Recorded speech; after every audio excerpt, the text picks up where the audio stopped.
Welcome to Confessions of an Entrepreneur. My name is Carl Swansbury and I'm delighted today to welcome Bill Scott onto my podcast.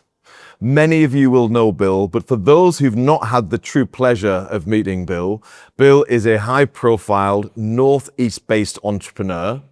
He spent his early career as an apprentice in an engineering environment before setting up and scaling Wilton Engineering based in the northeast of England. Bill now is involved heavily in lots of local charities, is a mentor, board advisor, investor, and someone who just genuinely loves business and loves supporting people as they scale up their businesses. I've known of Bill for a very long time, but actually haven't had ever the opportunity to sit down with Bill one-on-one and get to know more about what motivates Bill, how he finds the time to do the things he does, both within Wilton Engineering and the many other businesses he supports, and in turn, actually, to understand what his why is, bearing in mind Bill has clearly spent a lot of his time helping others. I think today's podcast is going to be inspiring, motivational, and insightful. So I'm delighted to have you, our viewers, join us. Bill, can I just start by thanking you for giving up some time today to appear on my Confessions of an Entrepreneur podcast? You're welcome, and I'm looking forward to it. Genuinely thrilled to have you. Obviously, we've just spent a few minutes there talking about the fact I've known of you for too long, but actually we've never had the opportunity, Bill, to sit down like this and talk about not only your career, but of course, what you've achieved throughout your career. So again, thanks for giving up the time, Bill. Well, thanks for inviting me, and I'm sure we'll get to know each other a bit better over the next hour or so. Yeah. Indeed, Bill. Yeah. Indeed. So if a viewer is joining us on this podcast now, and they only have 2 minutes, right, what's the one thing that you've learned in your business career that you would want that viewer to take away? I always say cash is king, because if you haven't got cash, you're dead in the water. And a lot of people that get into business don't realise how important that is. And once you if you get into business here and you get with a bang, you know that's so important to have that cash. And I think that's good advice. Have you ever, in your businesses, found yourself in a situation where cash has been tight? Because often you only learn that lesson the hard way. Absolutely, yeah. There's a series of times that we've found ourselves up against it. Generally, because of overruns and projects in terms of variations and things like that. So a couple of interesting stories on that front. Thanks, Bill. Okay, well, let's go right back to the beginning, because even though I've known of you for some time, actually, it has only been from a business perspective, Bill. So tell me about your upbringing. So I was brought up I was born in a street house in Middlesbrough, in Portman Street. And it's funny that where that area is now, there's a new development about to be announced in Gresham. So when I heard about it, I thought, right, I need to get involved in that. So I am involved in it. I said I could probably eat an 8-iron from where I was born into where this is. Yeah. So it's a development which is going to be for students, and it's going to try and attract young tech people. Yeah, in and around the university as well. And in terms of your upbringing, what were your parents doing from a work and career perspective, Bill? No, my dad, it's interesting. My dad he started up as a motor mechanic. Okay. And he did that for a number of years, did an apprenticeship and such like. He tells me about these big fancy cars back in the day that he used to drive when he was only 15 and 16 years old. He decided to leave the motor mechanic trade, and he wanted to go as a fitter, so to British Steel. He went along to British Steel, managed to get the job as a fitter, and then he progressed quite quickly, and they wanted him to become a manager. But he had to submit his CV, and the CV on it said education, and he put MM1, and MM1 they thought it was middle management 1, Okay. right? It was motor mechanic first year. Okay. So, but he went on to be the most senior crane engineer, in the beam mill area, and so and he's still with us. And he's still really interested in what we do at our business. He still loves his cars, and he's still healthy, which is good.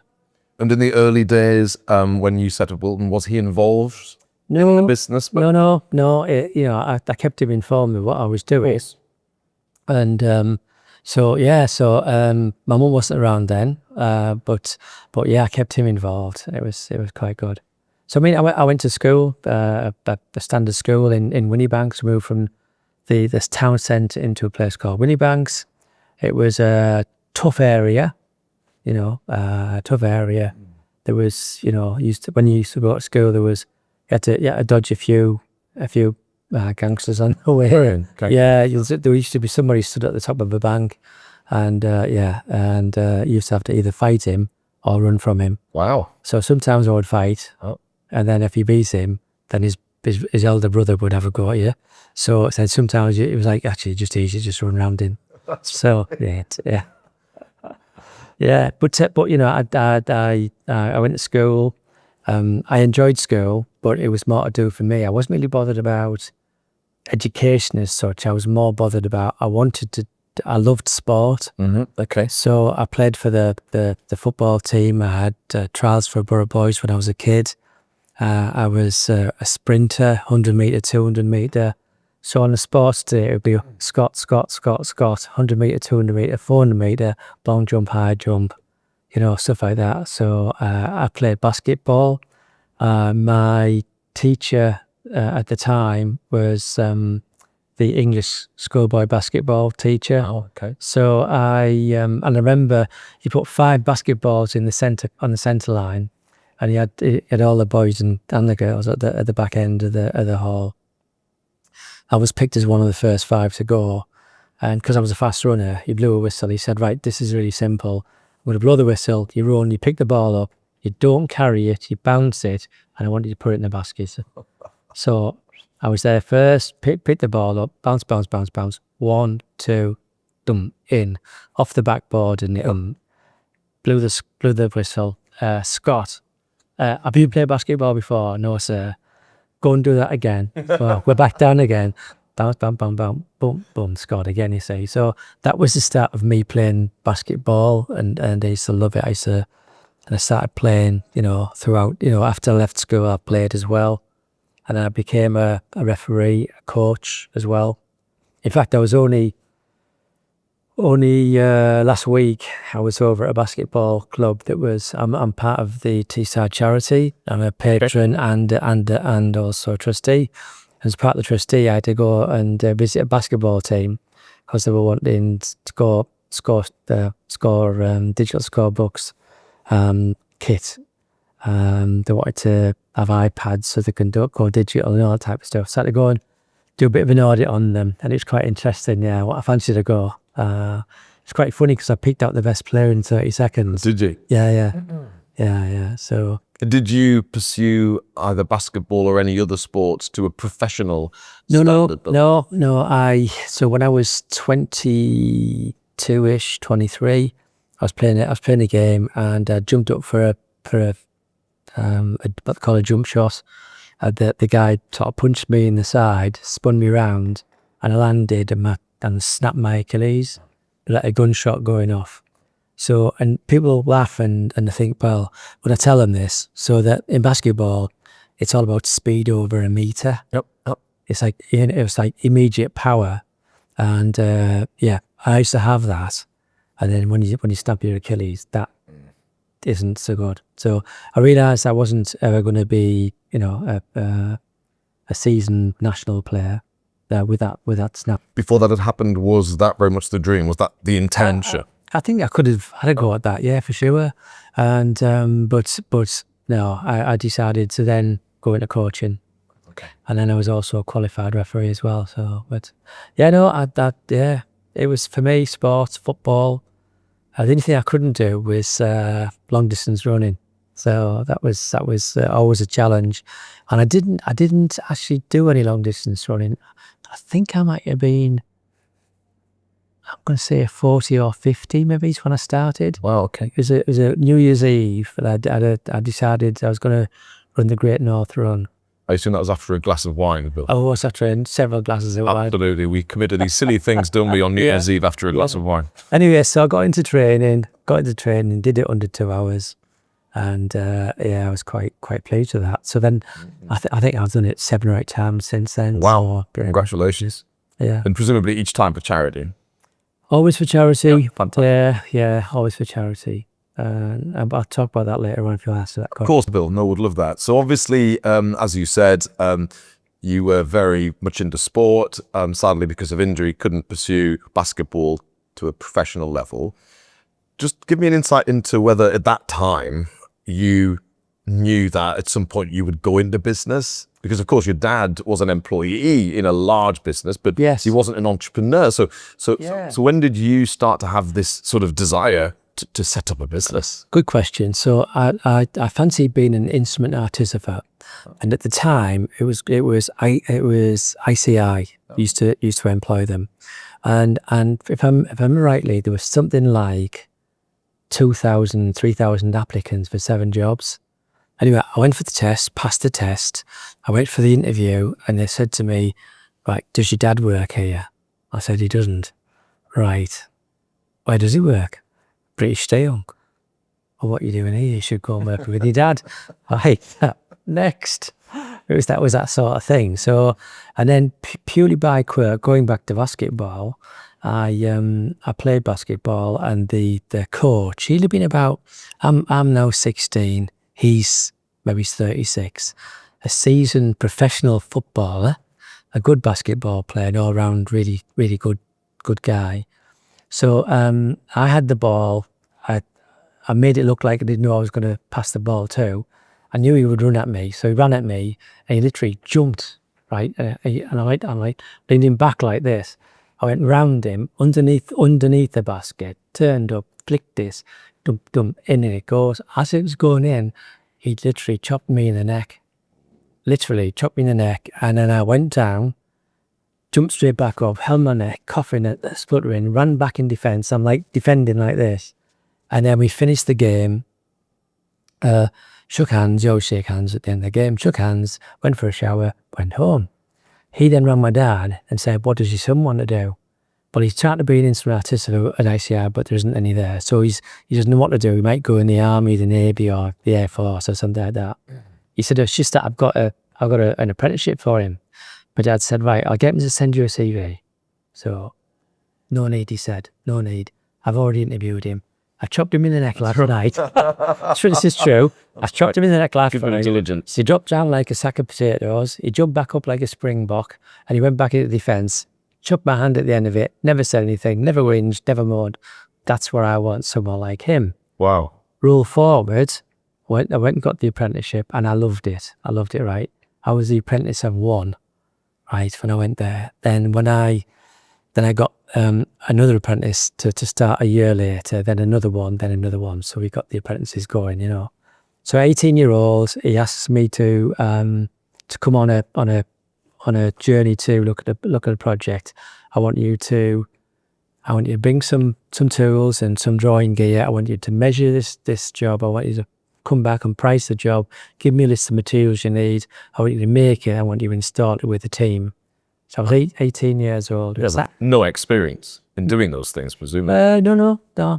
Making it, I could make it and that. So, but I remember we set off, and he loved his candy bars. And so he pulls me outside this shop. He said, do you want anything? I went, I'm not sure if I've got any money, you know, got any, don't worry, I'll get you something. So went in with him, and he Bounty, Mars bar, and a can of Coke. I said, oh, for me, please, a can of Coke and a Mars bar. So this is the sort of the pebble in the pond. So he puts his hand in his pocket, and he's trying to pull something out of his pocket. He pulls a wedge of money out. So he couldn't see through the centre. It was like curled up. And it was held together with the elastic band. And then he struggled to get it back in his pocket. And then we sat in the car. And I said, Richard, what's that in your pocket? I mean, you must have my annual salary. And Why would you carry that much physical cash?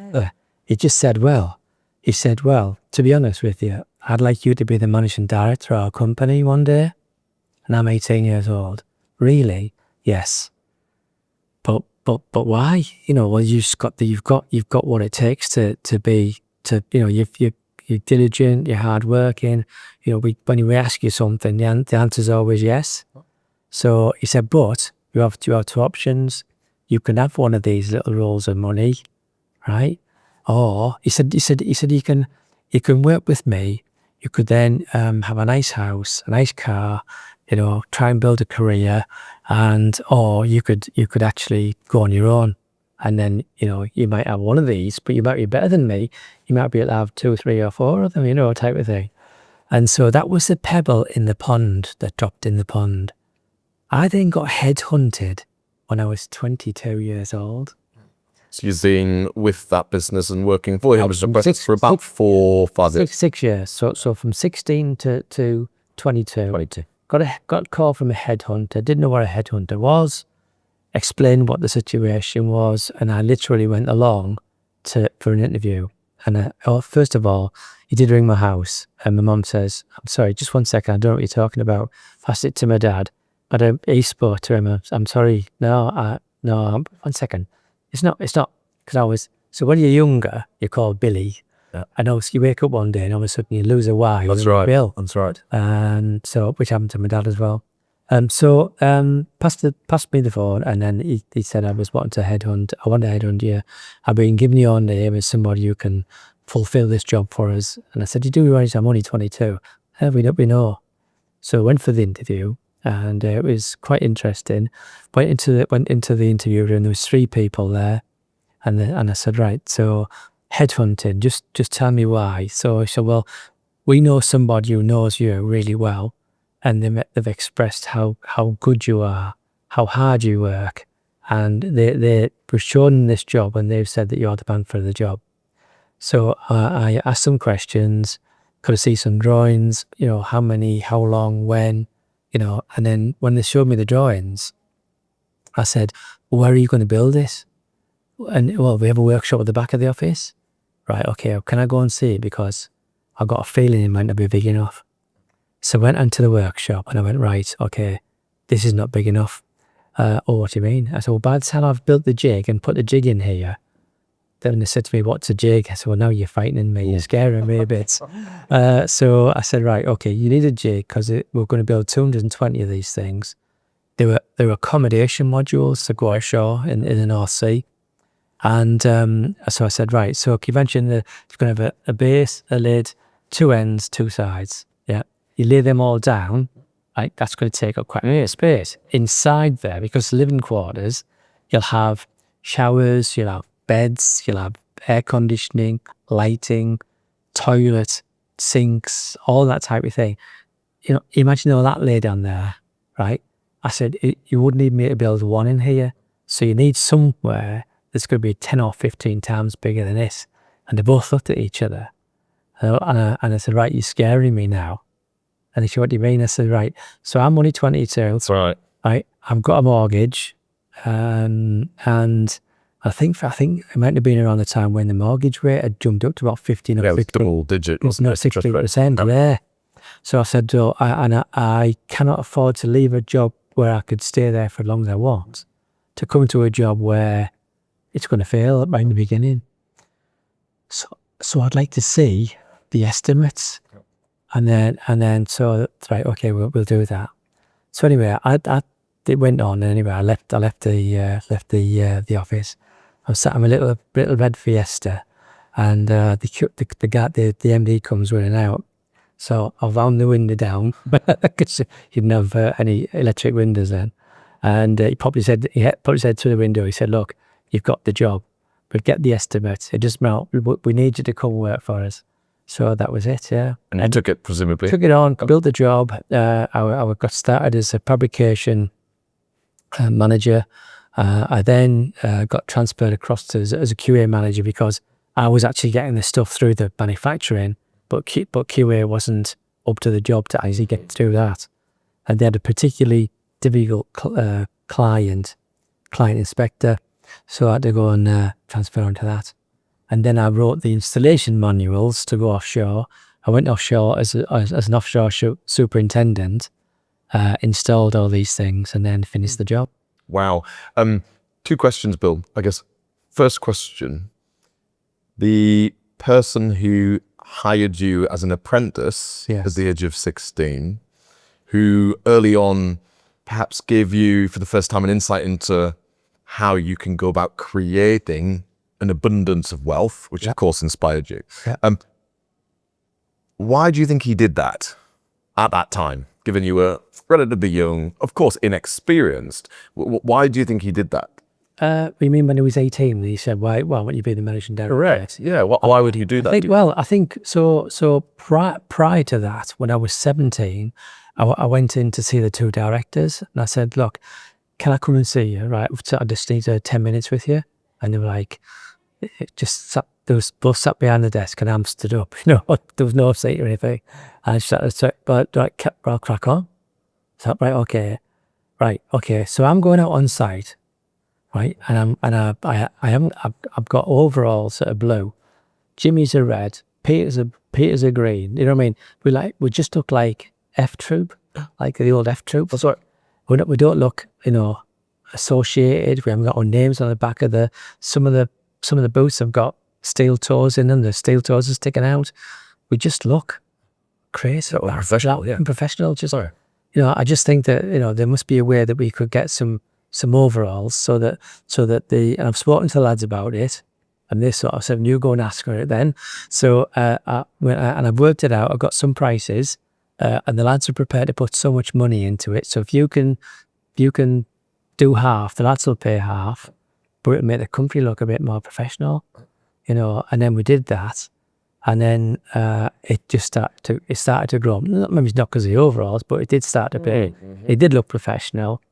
But I used to work the 2 minute silence. I remember something had broken down, and it was on a Friday, and it was some conveyor legs, and the legs had collapsed, and a conveyor had collapsed and come down on a site.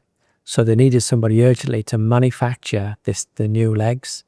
Nobody else would stay, but I would stay. So I worked all day Friday, all night Friday on my own, all day Saturday, and up to like 6, 7 o'clock on Saturday night. Wow. Nobody else there, just me. And so I used to do stuff like that, And then I remember one day they said, "Oh, we've got a job in Redcar." This is class. This, I mean, so we wanted to go and fit it, and it was bizarre. It was a govy job for a friend apparently, and it was a staircase to go up the back of a fish and chip shop.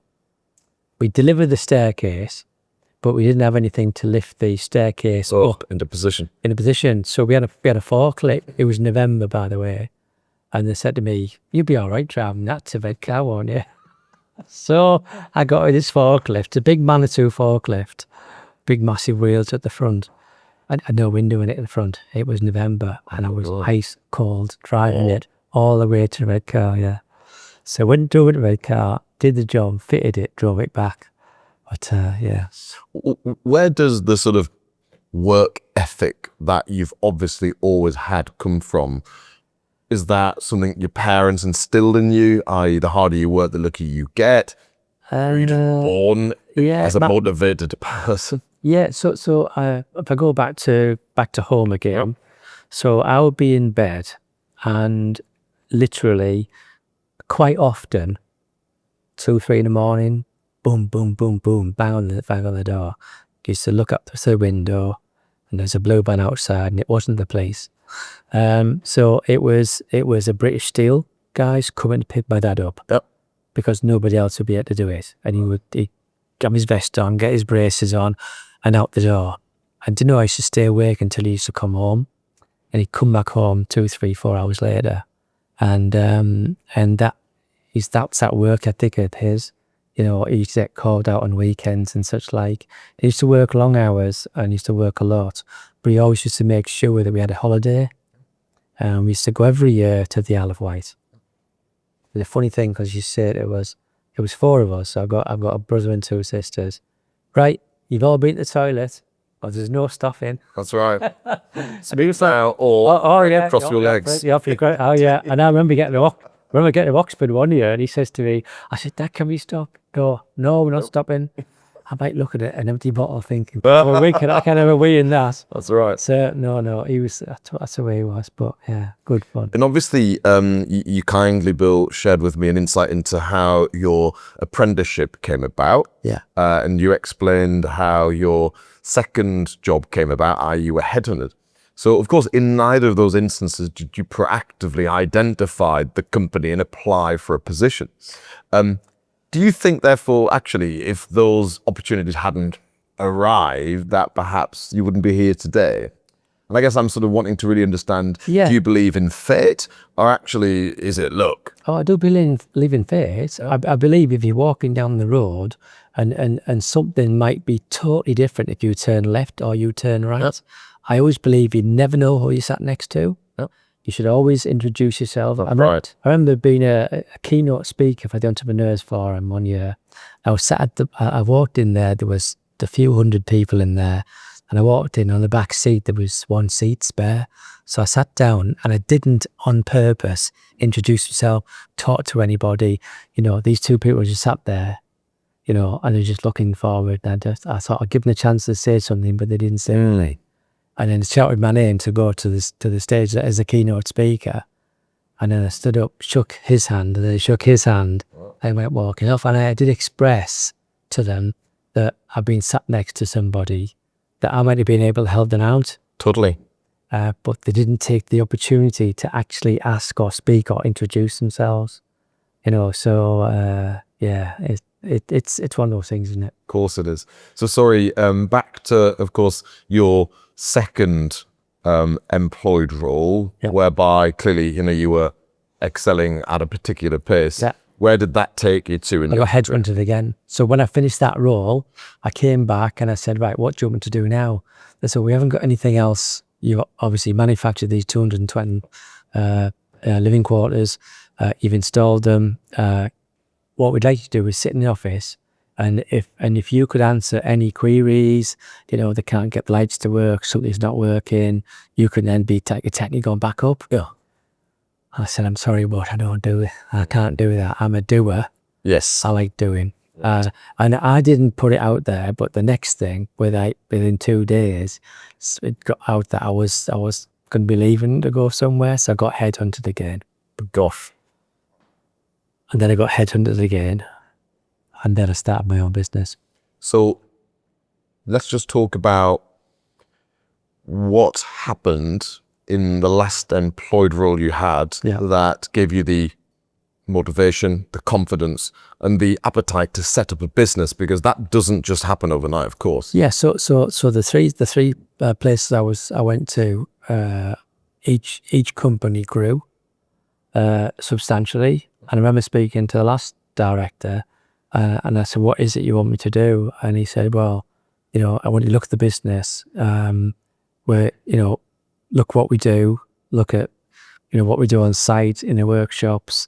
I'd like to grow the business, and I said, well, like talking sales wise, and we got chatting around stuff, and I said, okay, and I knew what to do, how to do it, how to get the people, how to grow it.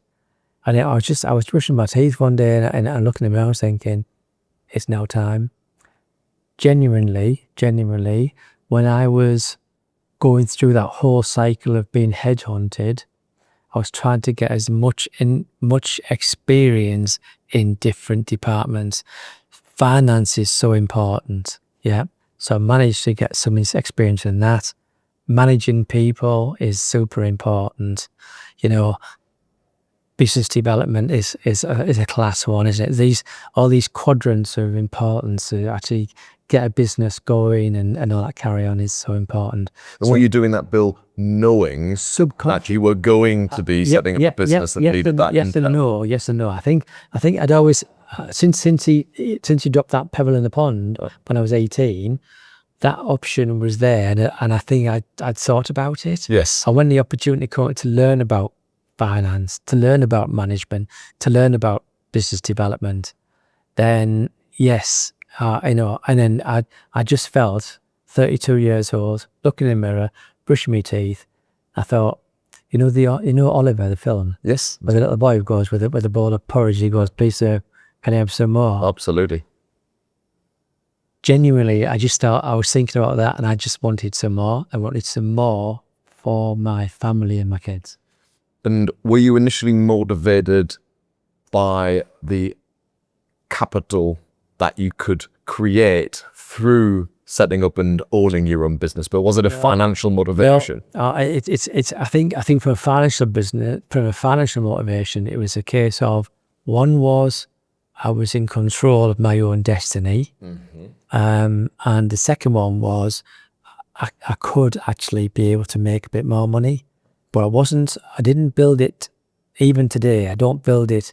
I have no affliction with money.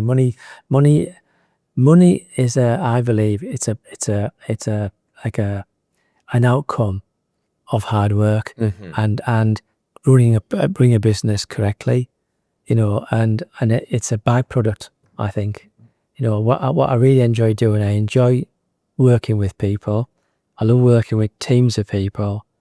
I'm absolutely passionate about apprentices, and I personally think about the people that work in our business and them having mortgages, and it's I feel it's my duty to ensure that they can carry on, and so our first apprentice, the guy called Graham Bryn, he started. He set the business up, and I bet he was working with us within the first 6 months. He's been with us 31st year coming up, and he started as an apprentice. He's now construction manager of all the big projects we do. Fantastic. So it's and I saw him go through his apprenticeship. I mean, they all, when they get to 18, they start drinking, they meet girls, Right. and then they can sleep in, they can be late, they can go missing. And I said to our HR people, hey, I was no different. That's right. We're all human, fundamentally. All human, like, Right. and we'll just give them some space. I said, because as soon as they meet somebody and get settled down, all of a sudden they've got commitments. That's right. You'll see them turn, and they'll be absolutely perfect. That's exactly what happens. And obviously, Bill, you've always evidently been someone who has worked hard, Yeah. who has been very committed, and you're always clearly someone who will perhaps work harder than the man to your left and the lady to your right.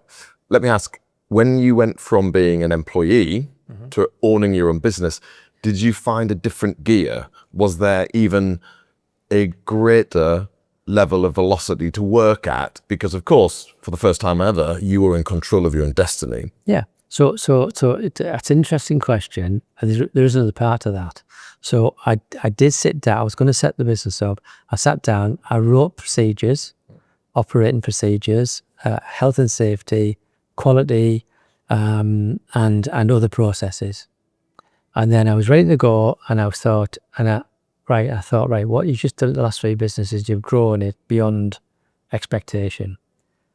If I do the same again here, I'm never going to have a holiday. The kids are never going to have a holiday. And I thought about my dad taking us on holiday every single year somewhere. And I just thought, actually, do you know what?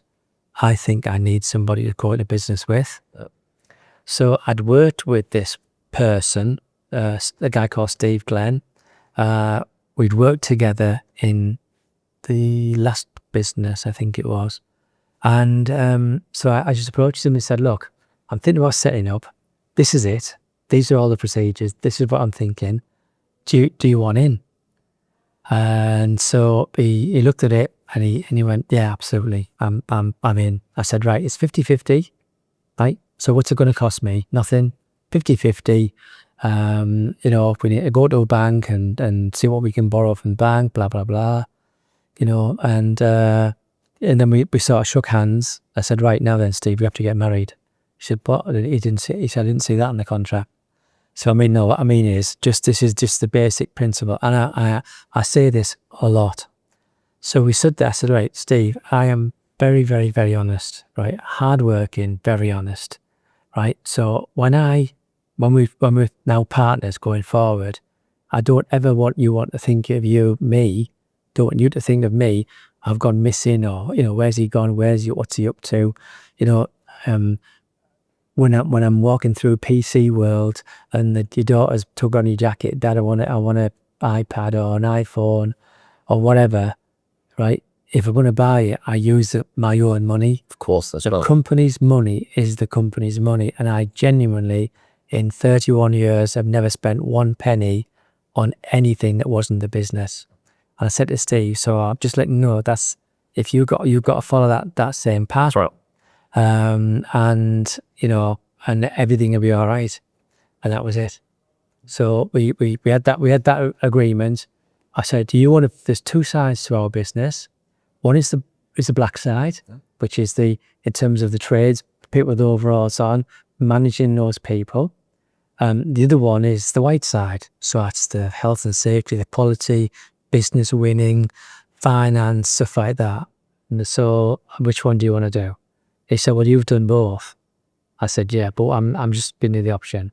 He went, my job, he said, is the black trades. Perfect, let's do it. So we both started off, we both worked equally hard.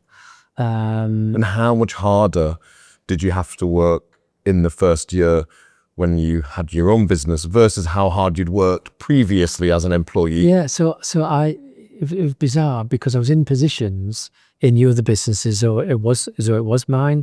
So the directors were just very much hands off, and then they would give me targets and stuff like that to achieve, but very much in charge, like in terms of manufacturing and everything. But not so much the finances with most of them. But yeah, so we got into the subsea industry very early on. Our first piece of equipment, there was only one of these pieces of equipment in the UK, and we bought it, and it allowed us to build some of the largest substructures in the world. Yeah, and so that kicked us off. Now I remember me and Steve working all night, marking out, cutting steel. I used to help out in the workshop now and again with my overalls on, and then the forward ring, and I'd have to put the overalls off, That's right. put a jacket on and go for a meeting. And I always remember one meeting where I'd been grinding for ages. In fact, when we first set the company, we had a small cabin in a small workshop. This big company called SLP came along to do an audit. We had phones all lined up on the tables. I suddenly realised the phones weren't even plugged in. We never had any phone lines. Honestly. It was like, and they were doing the audit. I think my dad was grinding, and my uncle was grinding, or Steve's brother was there or something. I can't remember now. But yeah, so we got through the audit scenario, and we just grew and grew and grew and grew. And when I first went to the bank, 3 banks said it would never work. And the reason why it wouldn't work is it's too aggressive. The business plan is amazing, right? But it's too aggressive, and we don't believe anybody would actually hit those targets. So if you go away, cut it in half, come back, we look at it again. But when you've already started, you've committed, you've already started doing it. And I said, right, just said to Steve, I said, look, which bank do you work for? Sorry, which bank do you use? And he said, Yorkshire Bank. I said, funny enough, I'm in Yorkshire Bank as well. Why don't we go and see the Yorkshire Bank manager? So we went along, and he sat there, glasses on the end of his nose, looking through this paper, and he's going, this is quality. Quality. I love it. I absolutely love it. But will it work? I'm not sure. It seemed very aggressive to me. Then you go again. However, I will support you. Right, so you really want to do this, don't you? So Steve and I are looking at each other. Oh yeah, we do, yeah. So enough to give me a house? I went, yeah. Steve went, gulp. Yes, I think so. We then signed up got our wives to sign the documents. So you were giving personal guarantees. Personal guarantee, the house is now on the line. Yep. Yeah, so both wives went down. They got took into a separate room. Bank manager explained everything to them. This is not like Coronation Street or Emmerdale, where they'll all turn out all right in the end. You will lose your house if they fail. They both signed, and that was the start of it. So we got that £30,000. That was for £30,000, 2 houses. And just to ask, obviously you were both clearly committed to the business and Absolutely. you knew the business would be successful. Was there any doubt when you were signing that personal guarantee that it was the right thing to do? Or for you, was it absolutely just going to be highly successful? No, yeah, highly successful, no-brainer. No-brainer. And clearly your wives supported that. Yeah, no-brainer. Absolute no-brainer. It was never, ever not going to fail. Never. Yeah. So, of course, given the limited time we have on the podcast, Yeah. tell me, many, many years on, what has the business become, Bill? Well, it's been a roller coaster, to be honest. We started off in subsea, which was a new industry. We built some of the largest subsea structures in the world. We've built some topside modules, sort of 4,000 tons in weight. Very, very complicated.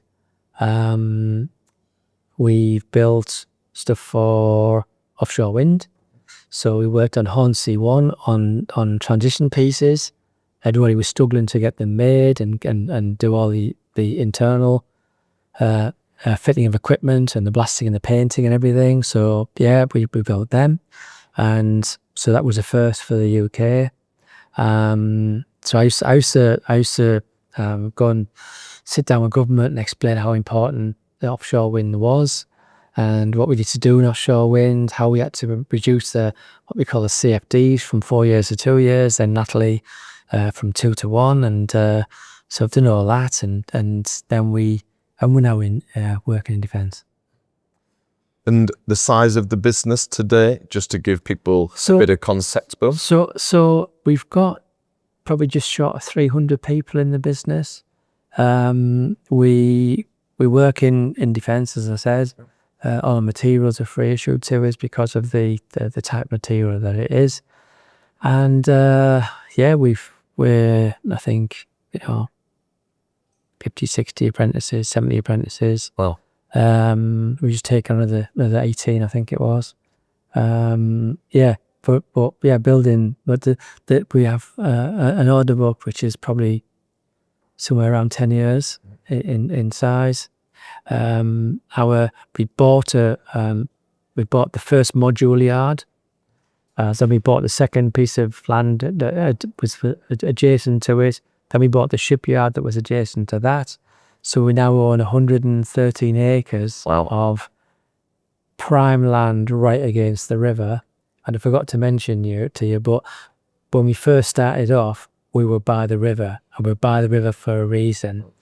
So by the river and having a big shed actually means that you don't have so many competitors. So if Sir Michael Fallon said to me, "What's your USP, Bill?" I said, really simple. We don't deliver by road. So everything we deliver goes by sea. So it's all big, huge stuff, right? Yeah. And so we bought that facility. We have 7 quays. We have 5 slipways to load out ships if we were going to do it. Yeah, enormous facilities we've got. So I think where we are now is in a very good place. We're not taking people on for jobs, we're taking people on for careers. That's a key thing for us. We are building our own in terms of we've built our own academy now for our apprentices. Very successful. 2 apprentices, 5 apprentices last night were up for awards. 2 of them won awards. Oh wow, incredible. Yeah. So, I mean, it's, in a good place. We've got really good people. I am the face of the business, but behind that face, there's an amazing amount of people. And the one thing I always talk about is a jigsaw puzzle. So if you've got a 300 or 500 piece jigsaw, 3 or 4 or 5 pieces are missing, it ain't any good. Companies are exactly the same. I hate being called boss. I have a PA that calls me boss, where I have to give her a dirty look when she does it. She always laughs, but it's because I am the CEO, but that's just my title. So I have a job to do, but so is the security guard when he's running to the office. So is the receptionist. So is the designer. So are the welders. So everybody works. The whole thing works great because we all work together. That's Plus, we have no table bangers. So you never hear I ever lost my temper. Never lose my temper. I'm always the same tempo. I don't get stressed out.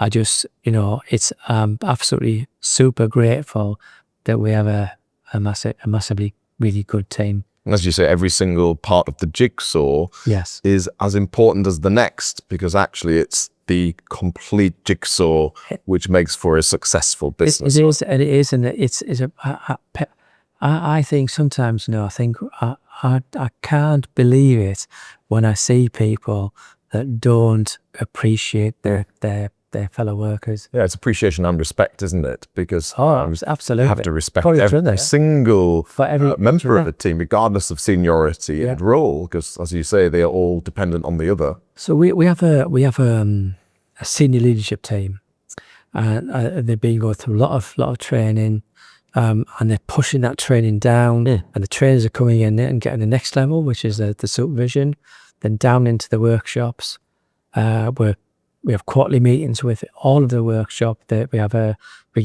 get a hog roast sandwiches. We put slides up to tell them exactly where we are, what we're doing, how much work we got on, what projects we're looking to pull across the line. So communication's brilliant, isn't it? What a lot of people I talk to, they talk about, say, well, mushrooms. They're sat in that they don't find out what's going on. So we are very open. We're very honest. And there's a simple word, care, and that care is something that is not used in business enough. People don't care about their people. Obviously, over many, many years, you built a highly successful business, Bill.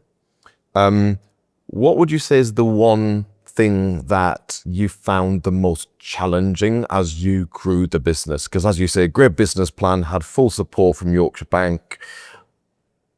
And of course, never does a business go in straight lines, and never do you deliver the plan, because there's so many deviations. So what would you say is the one thing that caught you most off guard, that required a lot of digging deep? Well, it's difficult to say one.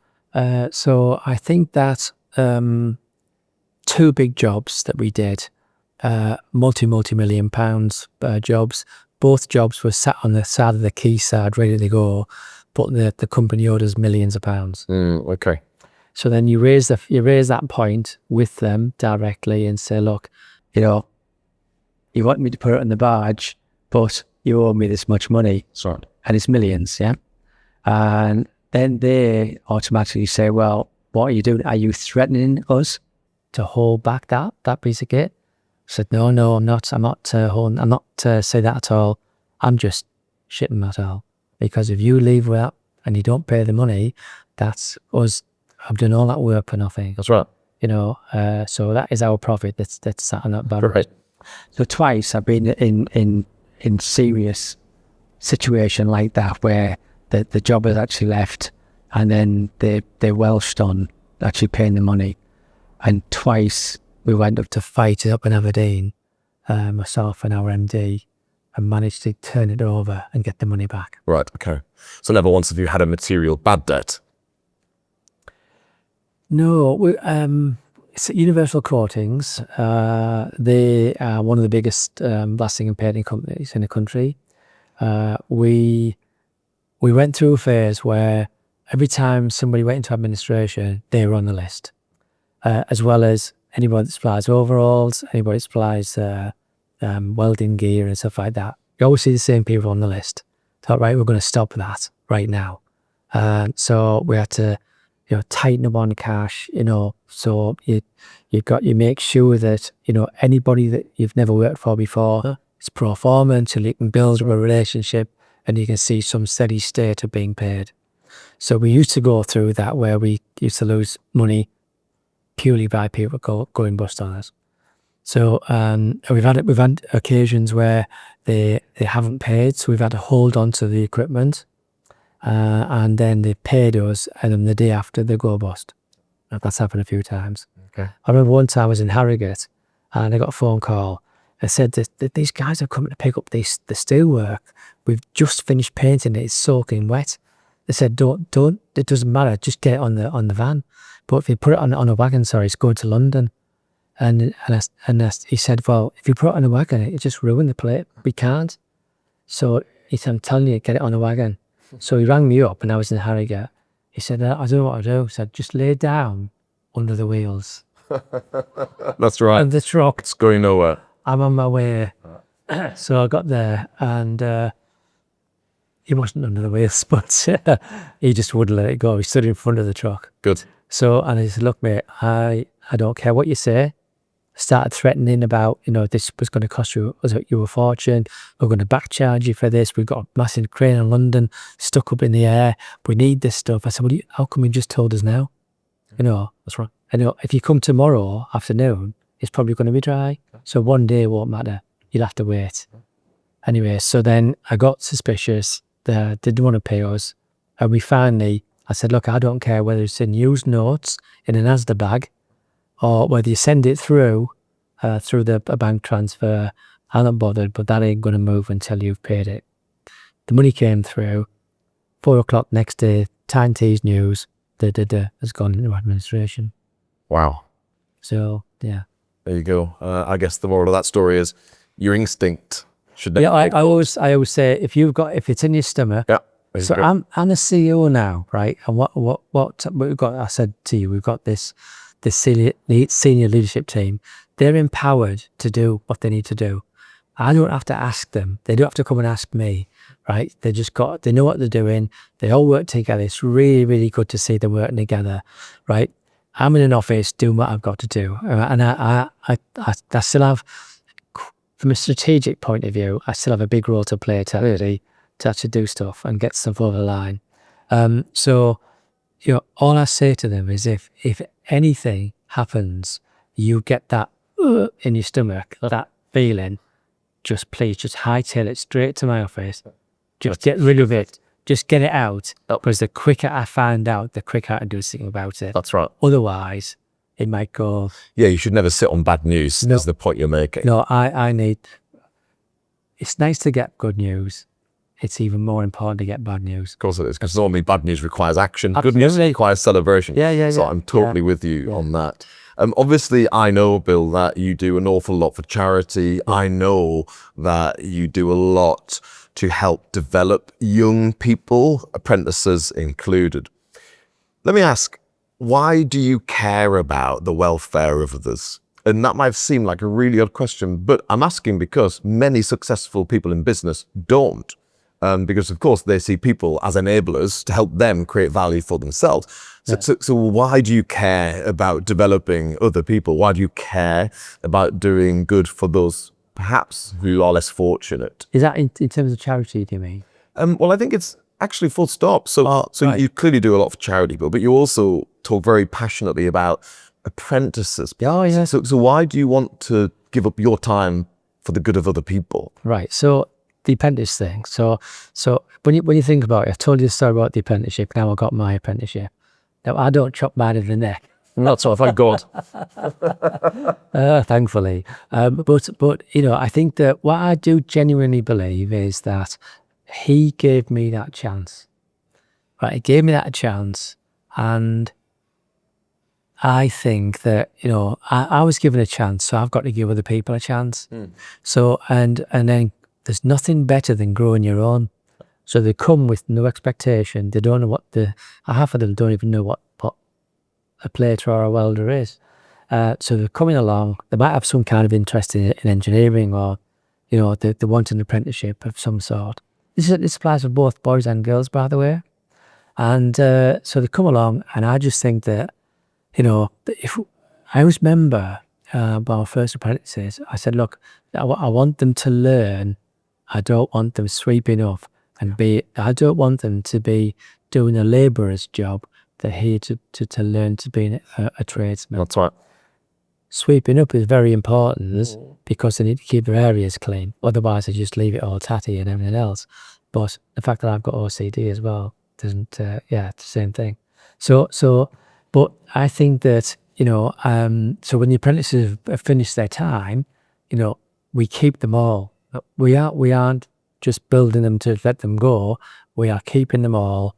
And then what we try and do then is also then allow them to grow within the business. So we've got some that have gone into quality, some have gone into health and safety, some have gone into the design office, some have gone into planning, and so they've got ambition to grow themselves, So, and I always think, where's the next Bill Scott? Where is he? Is he in this room?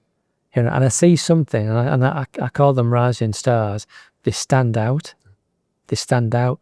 We've interjected on a few kids where they're sort of 18 years old, pretty similar when I was. So I want to be the managing director, and say, just want to bring that boy in or that girl in and just have a chat with them. I think that they could be really something quite special. And here's a question, and this could be of benefit to any of our viewers who are perhaps at an earlier stage in either their career or in the development of their business. What are the characteristics that typically stand out which make you think that apprentice 1 is going to be far more successful than apprentice 2 to 10? Right, so attitude is right up there. The ability to work hard and just put all their efforts in, the ability to ask questions. One of the key things in a business, and also apprentices as well, and everybody else, is the thing I really like about our business is that if you make a mistake, nobody makes a mistake on purpose. So we just get together, band together, and just try and fix it. Whatever it is, it doesn't matter. So there's the culture. We haven't spoke about this, but culture is the most important thing in our business, right? So everybody is together.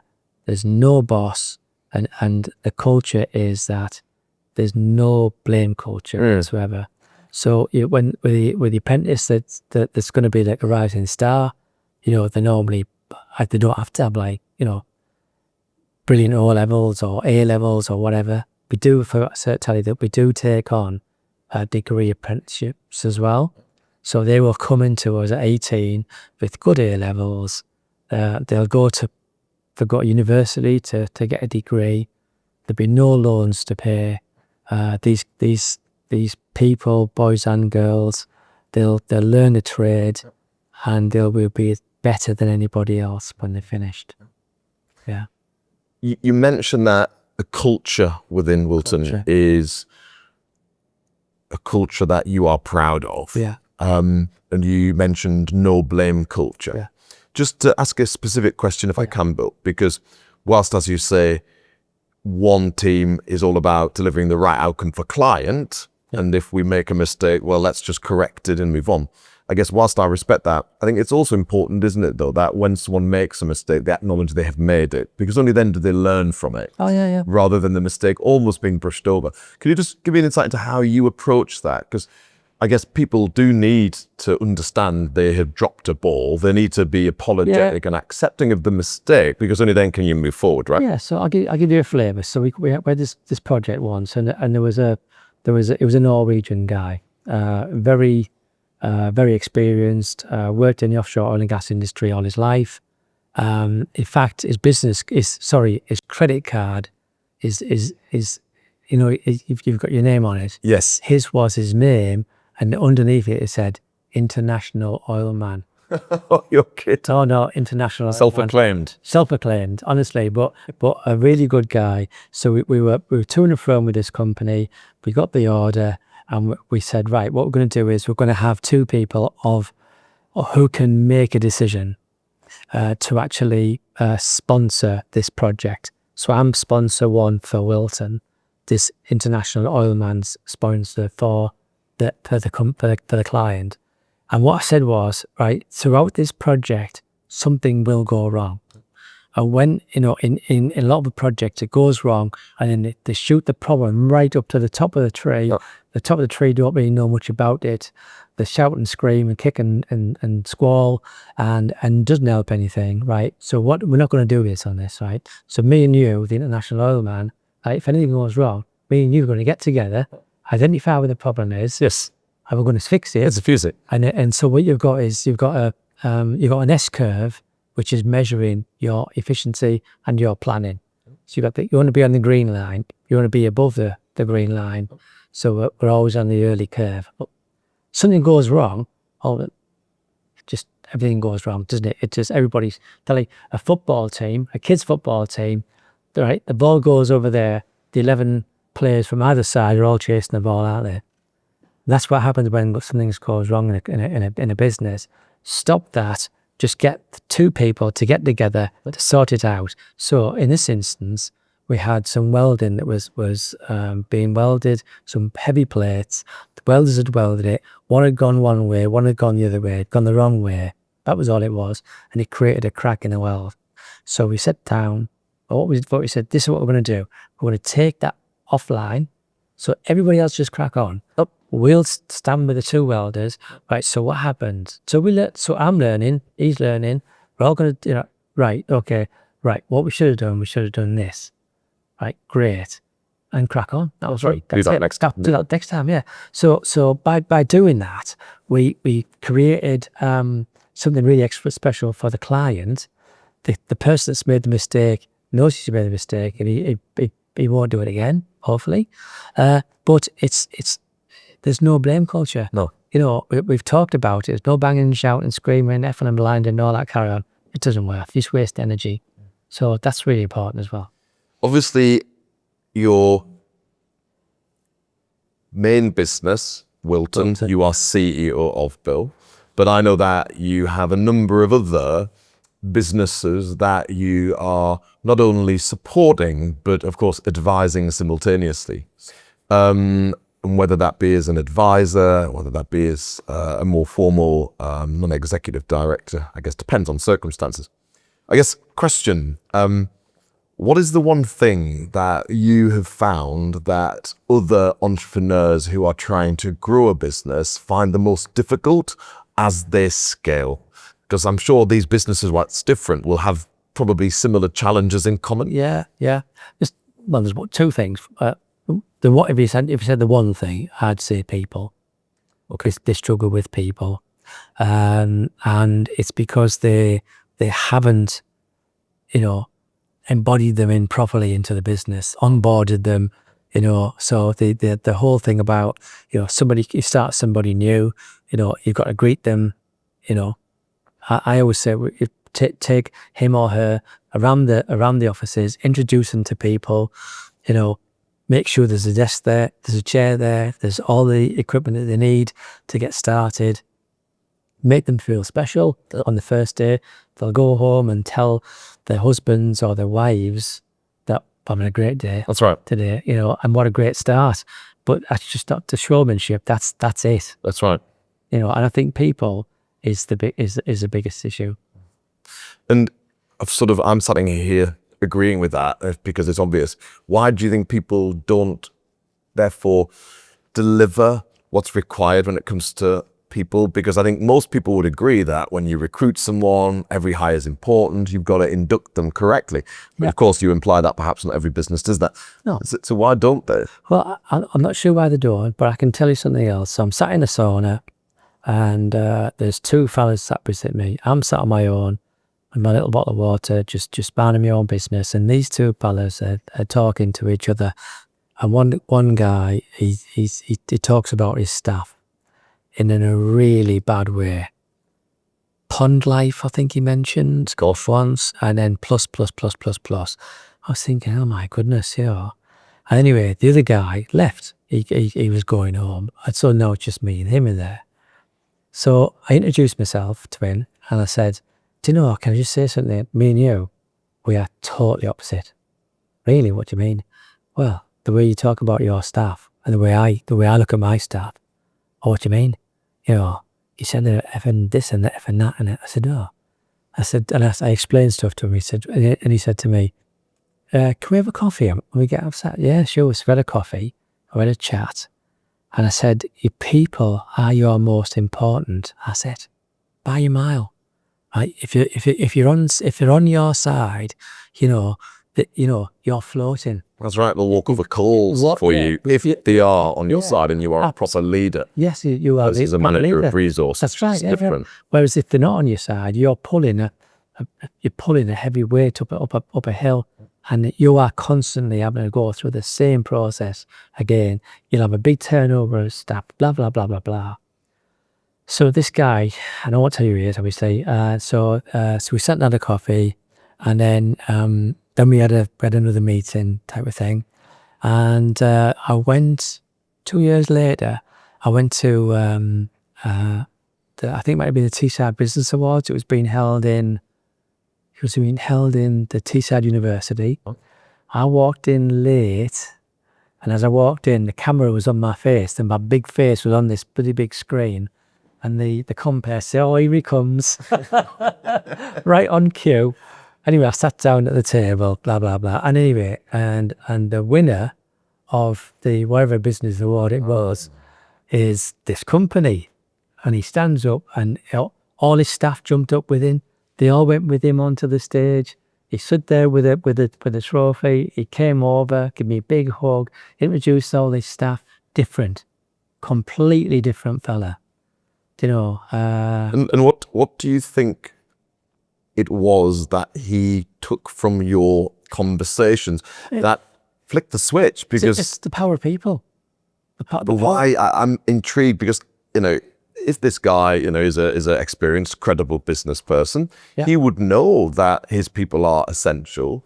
So why do you think it took almost someone who he didn't know in a sauna to independently call him out for him to appreciate it? Fascinating.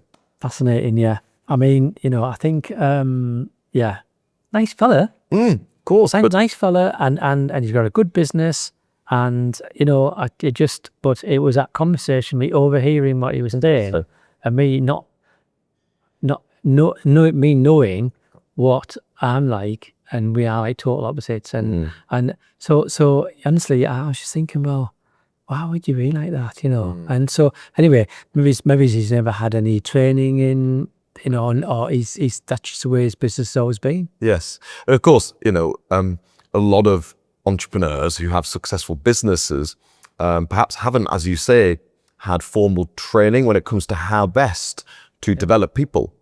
And therefore people pick up bad habits as they go. And unless they are being called out, perhaps these habits actually, sadly, become ingrained. And that's why I think independent board advisors are quite important, Bill, because unless you're being called out, then you could carry bad habits indefinitely, right? So absolutely. Which is perhaps what this guy fall guilty of. So I learned when I was 20 years old, I was running a contract in the blast furnace, and I was in charge. I think it was about 35 people from memory, and those people were in their 20s, 30s, 40s, 50s, and 60s.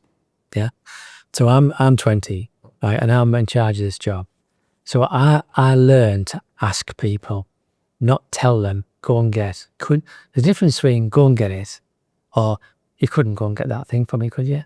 It's the same. Completely different. Completely different thing. Right. But I learned that, I mean, and this person who's 60, he's got much more experience than I have, and I'm like, right, I'm thinking about doing this to try and speed it up. What do you think? Gauging and it should never be a one-way street. That's just me. Yeah, it's interesting. The power of asking the right question is so significant, isn't it? Right, and as you say, turn an instruction into a good question, the outcome is different every time. So obviously, Bill, as a man who is running a business, you advise many other businesses. I do. And of course, you are heavily involved in many charities. Yeah. Clearly, you don't have enough time. Let me ask two questions. First of all, how do you prioritize? And with that in mind, if you had more time, what would you do with it? my PA says I'm the only PA who needs a PA. She says to me, I do not know how you do this. I just can't, She's brilliant, by the way, absolutely. I mean, I couldn't function. If she wasn't there, I would be absolutely in bits. And that's what a really great exec assistant affords, right? She absolutely is the person that for sure day to day keeps you standing up, no doubt. Oh, absolutely. I mean, I just look in my diary, see where I'm going next. That's right. And it's in there, and she's absolutely on it.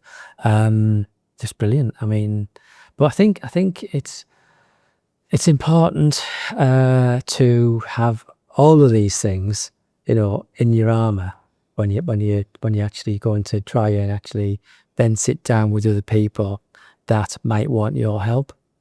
And like I say, I do a lot of mentoring. I really enjoy mentoring. I had somebody ring me just a few weeks ago, and I think he said he'd been put in touch by Tees Valley Combined Authority. So I'm not sure how that worked. But anyway, I had a chat with him. It was quite interesting listening to him. He's got his own design company and such like, and he's only a very young lad, but absolutely amazing character, and I'm really looking forward to him. I can see now. We're in a very short time. He'll absolutely fly. So how do you though prioritize? And by that I mean, given everything you do is important to you, and in business urgency just exists, how do you prioritize? So I've got the PA there with the diary, and then it just comes at me all the time, and then so I just list them all up, and then in terms of priority, quite often sometimes it's just the tone of the voice. Mm-hmm. If somebody was like desperate, yep. I've got administrators walking in or something like that, I would that would be like one I just drop what I'm doing. Just important. Requires immediate attention. Yeah. Right. But then others, I just learned to say, right, okay, great. Sounds amazing. I'd like to help you out. Tell you what, send me an email, copy Juliet in. So she's now, she's in the thing. So me putting something in a diary could be a disaster because she's got all sorts of things held. Right. There's held for all sorts of stuff, right? So, and she's involved from the start. She then looked through, where's the space, and can it, so he's got to see this guy in Durham or Middlesbrough, wherever, Newcastle, and he could go and see this lady in, try and link try and make it efficient. While you're there, go, 10 minutes from there, you go and see somebody else, and so she does all that. So she does that, but the priority stuff is when someone's absolutely beyond themselves. And I've seen that as well. Yes. And not all of our viewers will know this, so I'd like to perhaps just briefly cover it. Obviously, when you first set up Wilton and were scaling the business, for sure, you were working hard along with your business partner. How many hours sleep did you get, and how did you function with so little sleep? Because I, of course, know the answer to my question. So I for 30 years, sleep between 2 and 4 hours. 2 and 4 hours a night. Yeah. And of course that jars, doesn't it, with the recommended number of hours one would have each night. So talk me through whether you think that negatively impacted you in terms of focus and, living a sustainable life. Yeah, it's if you're used to doing that, because for me, I was just awake. And so I would go down and just do loads of emails and things like that. So by the time other people came to work, I'd already, yes, you were prepared for the day. Absolutely, which is a great feeing psychologically. All these things had gone off, all these emails. So yeah, I wasn't doing it. I didn't have an alarm set or anything like that. I used to go to sleep and I'd wake up, and then and that was it. So I wake up every day. And I've got a little smile on my face. Just walk off, get a shower, get ready. I just love going to work, and it's just bizarrely, as I get older, I'm actually looking for things where there's problems for me or challenges for me to sort out. I guess it's probably because I've given the senior leadership team the job of just going and doing what they've got to do. When I did it, I thought, I don't know, I remember when I first did it, I'm going to use my book, right? So I've done it for the first time. They're all, and I came back into the office one day, and in the boardroom, there was about, I don't know, say 10, 15, 20 people. And they're all talking amongst all, and I walked in and I was like this, just walking, boardroom's there, and I'm like this, because Chris, I would have been in there, I would have been in that meeting with me band stick, but what it's done is it has, I suppose it answers your question earlier on. It's given me the space. It's given me the space to be able to do these things, because what I don't want to do is to jump back into the nuts and bolts, because they've got it organised. Yes. So it's and I think it's been the bigger person to allow them to grow. Of course. In the business. But why hire incredibly gifted people and not allow them Absolutely. to use their potential? It would Absolutely. be illogical, wouldn't it, Bill? But it's difficult to do when you are so passionate about your business. Oh, God. And you love the business, you want to be involved. So it's such a it's compromising thing, isn't it? It certainly is. I mean, it's probably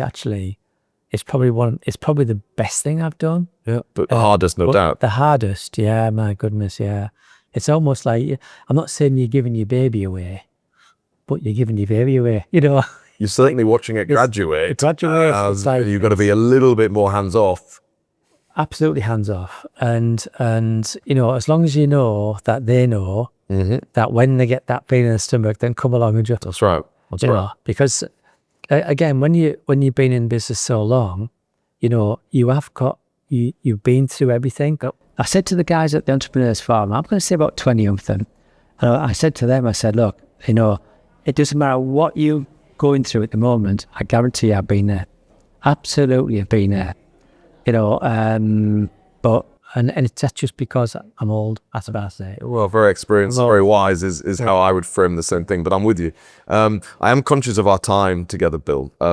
So one question, obviously you for 20, 30 years were able to successfully sustain yourself with 2 to 4 hours sleep, which of course is perhaps fewer hours than most people would enjoy. And of course, nowadays we talk a lot more about work-life balance, mental health, looking after your own health, because if you're not healthy, your business can't be healthy either.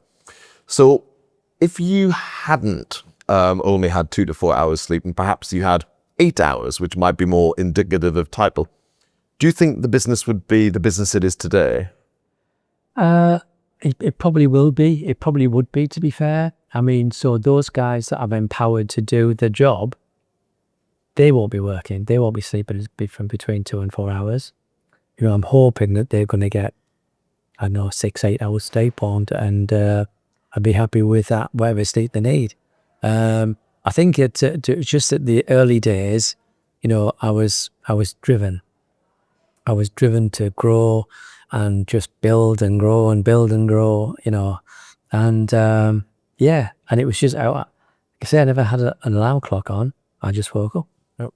This was, I was going to say to you, just yesterday morning, I sent my first email at 4:20 in the morning, and the surprise was that the email bounced back, and it was from our business development manager, and he was in the office, and he'd just woken up and decided that he'd go to work and do some emails, and he said, "Oh, I'll beat you in." Given clearly, Bill, how important people are to you, in your business and outside of business, and the passion that you clearly have to do good by others for their own benefit. Let me ask you a question, if I may. Obviously, people have different ambition, people have different abilities, and people want different things from their life, and completely got to respect that. What's the one bit of advice you would give to any viewer who is growing a business? They are recruiting people who technically can do the job and from a culture perspective seem to fit, but they're just not getting from the individuals they are hiring their all. They're not giving 100%, they're giving 80%. How do you tap into that marginal opportunity which every employee ultimately possesses? So what I see is quite often, and what I see is, and people do talk to me about that sort of scenario, and I said, I'll bet you're looking at them and you're thinking they're just not doing enough or giving up or just like, Totally. I said, but what you do is you become a little bit twisted yourself. Mm-hmm. I said, but the key thing is to go down and just sit and talk to them and ask them what do they want to do. You're not, we're not sending kids up chimneys or anything like that, are we? But we just need to sit down. It's about the culture of the business. Sit down and talk to the people. What do they want? What do they want to be? They might not want to be a manager or a superstar, whatever. It'll be. But what I find is people don't talk to the communication's everything for me, and they just don't have the.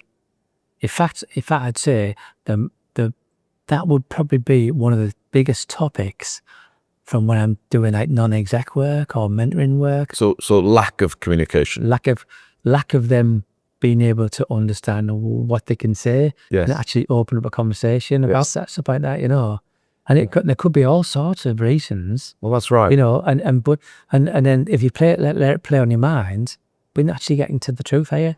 Or I think that asking the person, take them to one side, cup of coffee, spend 5-10 minutes with them, have a chat, But that's I don't see it. No, I think that's really important. And of course, the challenge though in that is when you are very busy and you've got 20 meetings a day, it's difficult, isn't it, to go into the business and speak to many employees to try and understand better perhaps what's going on in their life, because that can often impact why they're not working as hard as normal or they're not performing to their best.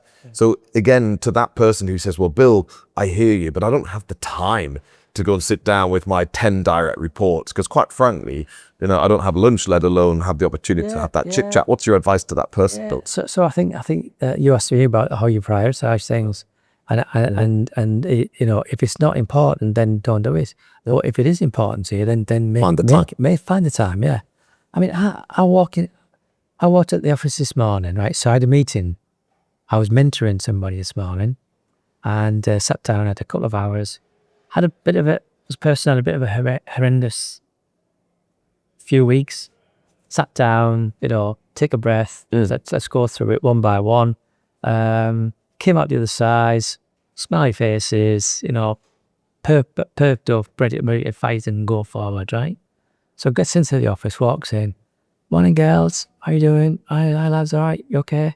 Fine. So every day, that's what I do. Just off bat. And then I was talking to someone the other day, and they'd taken on a big job, and it was one of the jobs that the company that Charter turns over. And I warned him, and he said, and I went, honestly, be really careful. Anyway, sadly, the guy passed away. The company went bust. But not because he passed away, it was because the company tried to turn them over. Right, okay. But funny enough, they were talking about him, and they said that he would literally go into work, like focused about what he was going to be doing, but he'd walk through a load of people into his office, close the door, on his computer, on his computer, on his phone.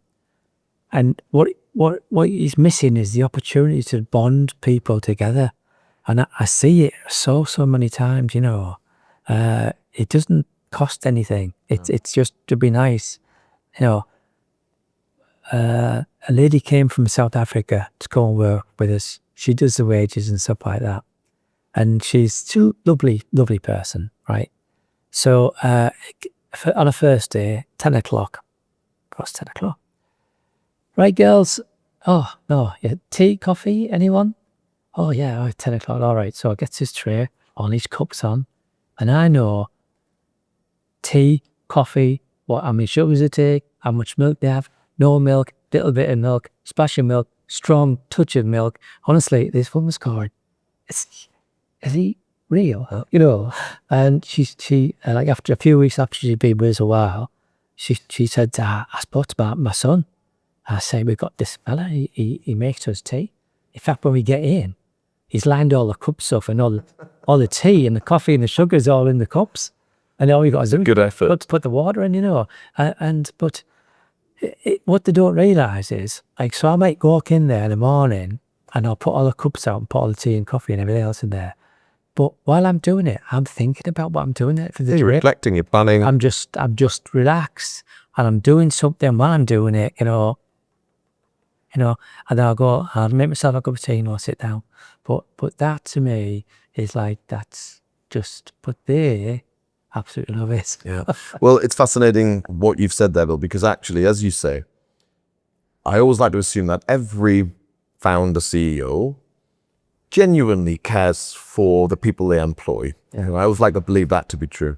And I also believe that they want to see their people succeed, because in turn they succeed, so everyone wins.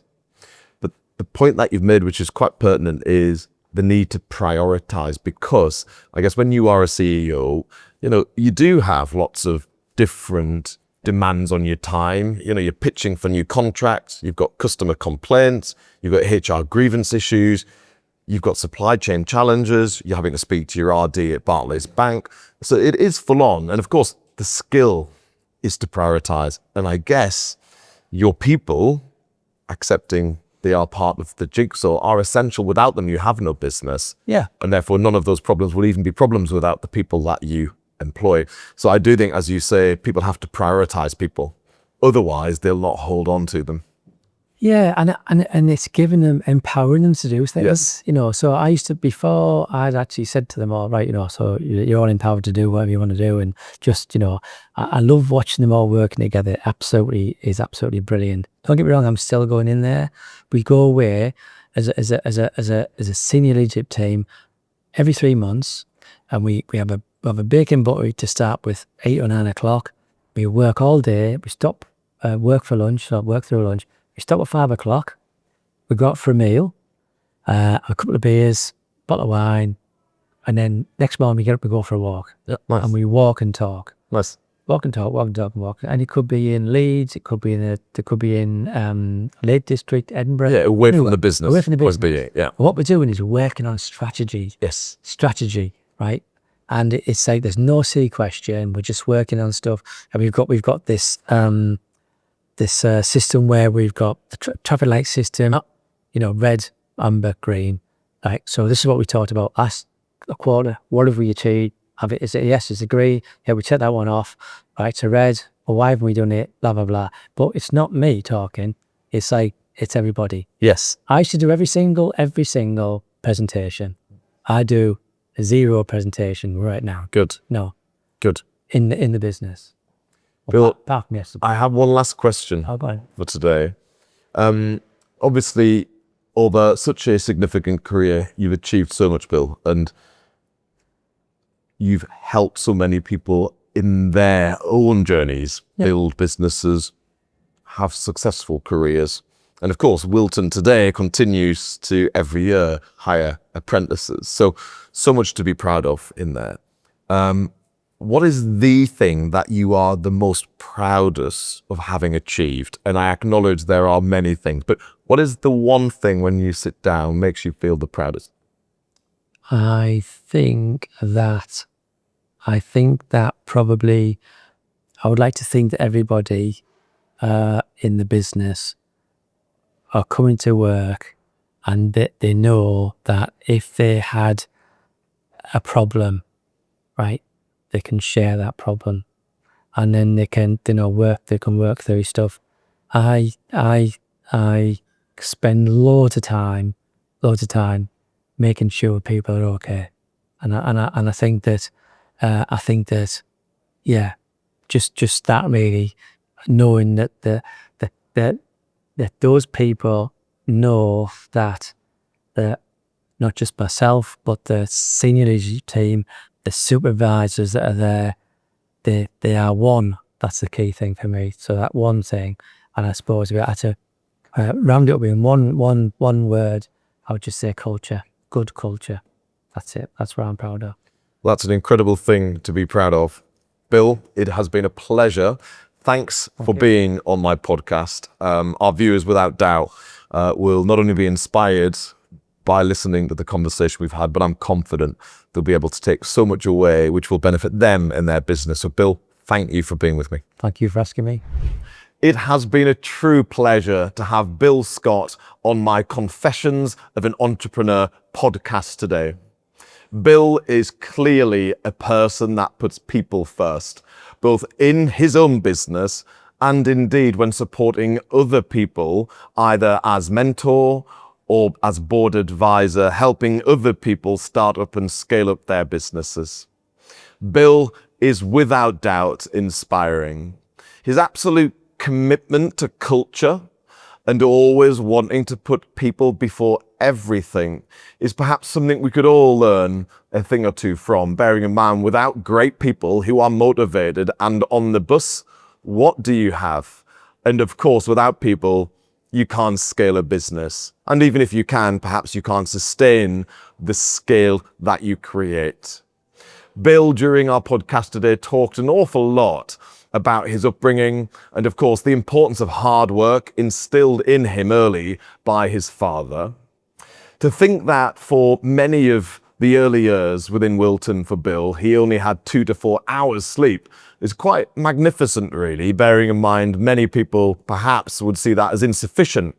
And perhaps with less sleep, one can become agitated and can lose focus. But for sure, Bill clearly has continued to be hyper-focused and is the opposite to agitated, given his very calming, very considered outlook and approach. I think the thing that I take from Bill's ability to function highly effectively without sleep is if you love what you do, it's a hobby. And of course, you always want to do your hobbies. And of course, there's 24 hours in a day, so why not use as many of them as you can, accepting we are all different. I think the final thing that for sure stands out for me from today's podcast with Bill is just how he has gone about always needing to make sure that he invests time and energy in building meaningful relationships with people to understand actually what's important to them so that in turn he can help them achieve what they want, which in turn might perhaps mean Bill is able within Wilton Engineering to achieve the business success he strives to. It's been an absolute pleasure to have you, our viewers, join us for this Confessions of an Entrepreneur's podcast. If you would like to listen or watch any other of our Confessions of an Entrepreneur podcasts in this series, then please do so by either going to Apple, Rycroft Glenton's YouTube page, or indeed wherever you consume your podcasts from. But for now, thanks for joining us. My name is Carl Swansbury, and we really look forward to seeing you on future Confessions of an Entrepreneur podcasts.